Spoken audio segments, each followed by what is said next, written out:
Hello my dear student आपण मानक स्वागत आज वीडियो रे आमे class 10 English chapter 4 at the high school पाठर पार्ट 1 विषय रे जानिबा पिले तो शेष पर्यंत निश्चित देखंतु। तो प्रथम प्रश्न कोन दिछि पिले what is a biography what is an autobiography यानी बायोग्राफी बोले कोन बा जीवनी काहा को कहिबा एवं ऑटोबायोग्राफी बा आत्मजीवनी काहा को कहा जाए। तो पिले बायोग्राफी अर्थ a biography is the life story of a person written by someone else. तो बायोग्राफी यानी तो आत्मजीवनी होची जहाँकि पिले जदि अन्य के लिखिथिबे रिटेन बाय समवन एल्स जदि अन्य के जदि तुम विषय रे लिखिताए ताको बायोग्राफी कहिबा। But an autobiography is the life story of a person written by himself or herself। तो जदि ऑटोबायोग्राफी अर्थ कौन पिले जड़े व्यक्ति निज जीवन घटना को जदि लिखिथिबे ताको ऑटोबायोग्राफी कह बायो केवल जदि बायोग्राफी देछि पिले जड़े व्यक्तिर आत्मजीवनी बोली कि बुझ किंतु जदि ऑटोबायोग्राफी देइथाय ना तेबे ऑटोबायोग्राफी निज को सूचाई निज विषय जहाँ लिखा जाए वर्णना करा जाए ताको आमे ऑटोबायोग्राफी बोली कि कहि। तो एठी कौन महात्मा गांधी को ऑटोबायोग्राफी वर्णना कराई। Is this lesson a biography or an autobiography support your answer with reason. तो ये जो आम टॉपिक की पढ़ुचा ये टॉपिक गोटे बायोग्राफी ना ऑटोबायोग्राफी अच्छे तो आम कारण सहित लिखा। तो एठारे पिले this lesson is an autobiography तो यहाँ को आम ऑटोबायोग्राफी कहबार कारण हूँ कि आम एठारे गोटे व्यक्ति जी की महात्मा गांधी तांको विषय पढ़िबा तो ऑटोबायोग्राफी लिखा जाउची because Mahatma Gandhi writes about him own life. तो घटना कौन होइची जे महात्मा गांधी तांको निज विषय रे लिखिथिले he used the words I and my with so that he is telling his own life story। तो जिते बेले से माने कोन करछन बिले ई विषय लेखा हिची आई रो व्यवहार होइची एवं आउ कार व्यवहार होइची माई रो व्यवहार होइची ई आई आउ माई शब्दर व्यवहार कोन व्यवहार करिकि तांको विषय रे लिखिचंती। तो निजस्व विषय लेखा जाइछि ओन लाइफ स्टोरी निजर तेणु ताहाको आमे ऑटोबायोग्राफी बोली कि कहबा। नेक्स्ट कोन दिछि पिले 3 नंबर प्रश्न दला was Gandhi good at studies how will long support your answer. जे महात्मा गांधी जी थिले से कोन पाठ पढ़ा रे भलो थिले कि एवं तुमे जदि जानुचो से किपरि एठारे महात्मा गांधी किपरि थिले बोली कि प्रश्न कराइछ। तो यस तो ये गांधी जी कौन जड़े गुड स्टडीज थिले ना बहुत भल भाव में पाठ पढ़ुले Gandhi ji was good studies तो तांको पाठ पढ़ा बहुत भल थिला। He was not consider a fool he was love by with teachers he always a got certificate and he even won prize। तो पिले कौन जे गांधीजी पाठ पढ़ा तांकर बहुत भल थिला एवं से बहुत पुरस्कार मध्य पाइथिले भल प्रगति एवं चरित्र चित्रण मध्य करिसंती। एबे हमें देखिबा जे क्वेश्चन नंबर 4 कोन दिछि। क्वेश्चन नंबर 4 रे देला did his teacher like him. तो तांको जो टीचर थिले तांको पसंद करूथिले कि तो yes his teachers like him every much very much sorry very much गाइछि। तो तांको शिक्षक जो थिले शिक्षक माने तो एठारे टीचर्स हिची शिक्षक माने तांको बहुत पसंद करथिले जेतु से तांको नॉलेज सिथिला। नेक्स्ट देखिबा क्वेश्चन नंबर 5 कोन दला बिले what sorts of certificate were sent to his parents। तो प्रति वर्ष तांकर पिता माता को क्यों प्रकार प्रमाण पत्र पठा जाउतिला। तो certificate of progress and character were sent to his parents every year. तो प्रति वर्ष कोन ତାଙ୍କ ପିତାମାତାଙ୍କ ପ୍ରଗତି ବା ପ୍ରୋଗ୍ରେସ ଏବଂ ଚରିତ୍ର ବା କ୍ୟାରେକ୍ଟରକୁ କ'ଣ ପ୍ରମାଣ ପଠାଯାଇଥିଲା, ମାନେ ତାଙ୍କ କ୍ୟାରେକ୍ଟରକୁ ଜଣାଇ ଦେଉଥିଲେ। ନେକ୍ସଟ କ'ଣ ରହିଛି ଆମକୁ question number 6, when did he win prize? ତ ସେ ପ୍ରାଇଜଟି କିଏ ଜିତିଥିଲା ପିଲେ? who is won the prize?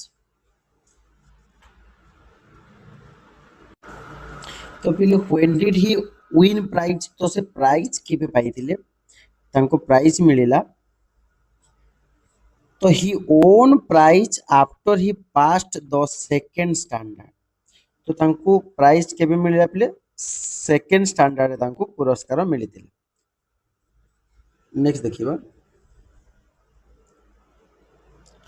Question number 7 ଦେଇଛି ପିଲେ which standard did he get scholarship in? तो से तांको जो स्कॉलरशिप मिलुतिला गांधीजी केउ श्रेणी तांको माने स्कॉलरशिप जन छात्रवृत्ति मिले पिले से स्कॉलरशिप तांको केमे मिलला? he got scholarship in 5th and 6th standard। जेतेबेले से षष्ठ एवं सप्तम श्रेणी रे सॉरी पंचम एवं षष्ठ श्रेणी रे पढुतिले सही समय रे तांको स्कॉलरशिप मिलितिला। नेक्स्ट देखिए what were the amount of his scholarship, तांको जो स्कॉलरशिप टा मिलुतला तांको केते टंका स्कॉलरशिप मिलुतला? The amount of his scholarship were 4 and 10। तो तांको स्कॉलरशिप राशि 4 टंका एवं 10 टंका थिले। 4 टंका पाउथिले और परवर्ती समय रे से 10 टंका पाइथिले। नेक्स्ट कोन दला पिले 9 नंबर क्वेश्चन दैछि who did he thank more for his scholarship himself और his good luck? Gandhi ji को जो स्कॉलरशिप पाई कहा को अधिक धन्यवाद देइथिले? निजको कि निजर भाग्य को पिले? से निजको देइथिले ना हिज गुड लक निज भाग्य को देइथिले? ही थैंक हिज गुड लक, तो से निजे नुहे बरं तांको भाग्य को कोन से धन्यवाद देइथिले more than thanks. Question number 10 कोन दिछि what do you know about Gandhi as a person? जे जणे व्यक्ति भाबे गांधीजी विषय रे तुमे कोन जान, माने गोटे व्यक्ति भाबरे तांको विषय रे तुमे कोन नॉलेज अछि? Gandhiji was a good man, तो गांधीजी जणे भलो मनीष थिले। होनेस्ट माने से साधुता थिले। डिसिप्लिन शांति श्रृंखला रक्षा करथिले। एंड हार्ड वर्किंग स्टूडेंट एवं कठिन परिश्रम मध्य करथिले। He care a lost about character, तो गांधीजी पिले बहुत भल पिला थिले, से पाठ पढ़ारे मध्य भल थिले, सहित निज सहित कोन प्रति मुहूर्त रे से सचेतन रहुथिले। नेक्स्ट क्वेश्चन देखि नबा what was he very much careful about? तो से केउ विषय रे बहुत सावधान रहुथिले पिले? केयरफुल रहिबार केउ सब्जेक्ट विषय रे केयरफुल रहुथिले? तो तांको he was very careful about his character, तो सी तांको चरित्र विषय रे सब बेले सावधान रहुथि।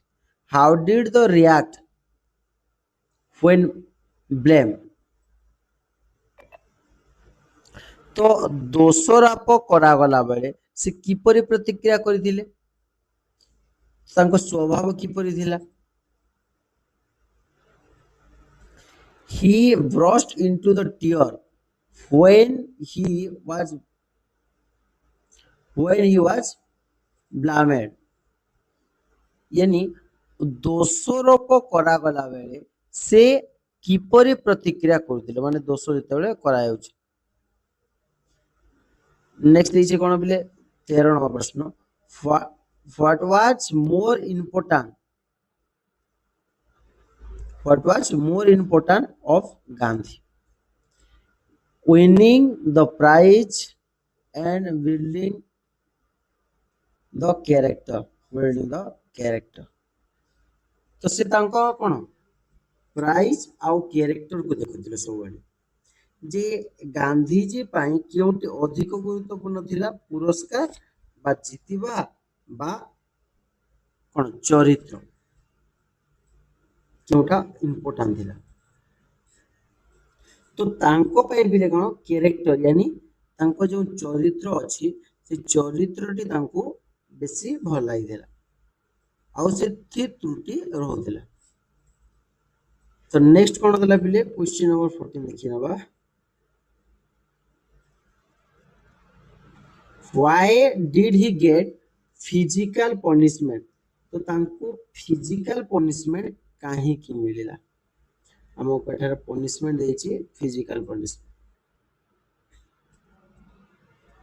तो से काहेकि शारीरिक सुख दंड पाइले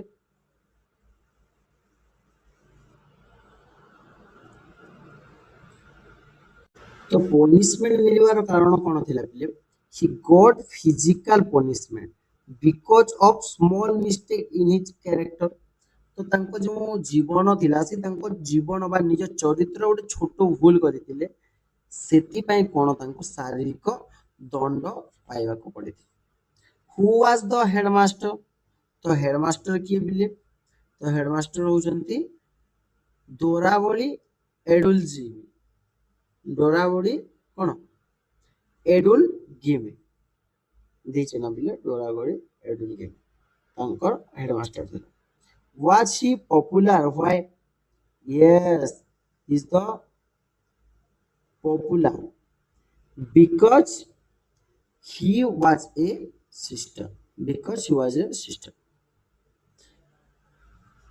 next देखिए नबा 17 रे कोन कहिछि पिले what was made what was made compulsory for upper standard wise तो पिले ମାନେ ଉଚ୍ଚ ଶ୍ରେଣୀର ଛାତ୍ରଛାତ୍ରୀମାନଙ୍କ ପାଇଁ କେଉଁ କେଉଁ ଖେଳ ବାଧ୍ୟତାମୂଳକ କରାଯାଇଥାଏ ଯେମିତିକି ଜିମ୍ନାଷ୍ଟିକ କ୍ରିକେଟ ତାପରେ କଣ କ୍ରିକେଟ ୱେର ମେଡ୍ କମ୍ପଲସରି ଥିଲା ଏବଂ ଫର ଅପର ଷ୍ଟାଣ୍ଡାର୍ଡ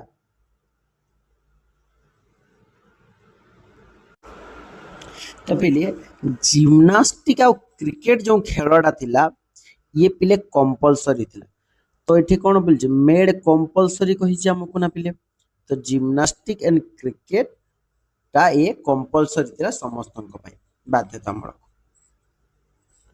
नेक्स्ट कौन देछि पिले क्वेश्चन नंबर 18 देला I dislike both what does both refer to एठारे जो कहा गला जे हमको कहिछि तो एठारे बोथ बोली जिम्नास्टिक एवं क्रिकेट को कहा जाइदिला तो से जिम्नास्टिक एवं क्रिकेट को भल पाउ नथिले बोथ रेफर्स का को सूचुची जिम्नास्टिक एवं क्रिकेट नेक्स्ट कोन कहिछि 19 नंबर रे कोन कहला बिले तो 19 नंबर रे कहला जे what was the reason for Gandhiji dislike for cricket and gymnastic तो गांधीजी क्रिकेट एवं जिम्नास्टिक प्रति अनाग्रह भाव कि काहेकि सृष्टि होइतिला कारण कोन थिला Gandhi dislike cricket and gymnastic because he was shy तो तांकर कोन लाजकोला स्वभाव थिला जाको आमे एठारे कहि परिबा सी रो अर्थ को आमे सीनेस कहि परिबा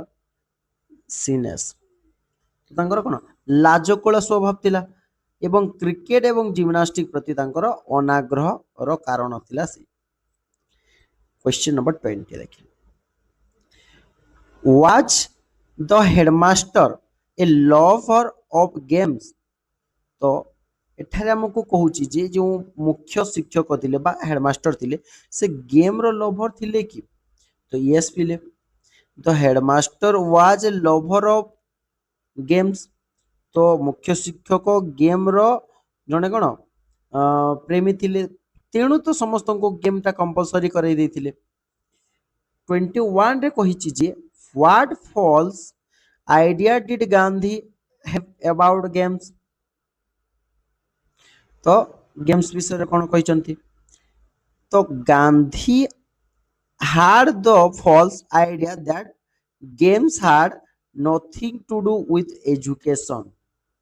तो गांधीजींकर गोटे भूल धारणा थिला जे माने फॉल्स आइडिया थिला तांकर जे खेलर शिक्षा सह कौन संपर्क नाही बोली भाबुले games hard nothing to do the with education माने पाठ पढ़ा गोटे बाटे एवं गेम अन्य पटे बोली भाबुथिले से सेतेबेले कि दुई जण कोन पिले गोटे थिरे जड़ित था। नेक्स्ट पिले लास्ट प्रश्न what were his view on games later. तो पिले परे खेल संबंध तांकर मत कौन सृष्टि हेतिला later Gandhi believe that games should have an important place in education along with mental training यानी परे से मने रखिले जे मानसिक शिक्षा परी खेल मध्य पाठ्यक्रम रे गोटे गुरुत्वपूर्ण स्थान अधिग्रहण करुछि आउ खेल मध्य हमको कौन खेलिबा निहाती जरूरी। तो धन्यवाद पिला माने भिडियोटी भल लगी लाइक करंतु शेयर करंतु एवं सब्सक्राइब करंतु पुणी थरे देखा परवर्ती भिडियो रे जय जगन्नाथ पिला माने।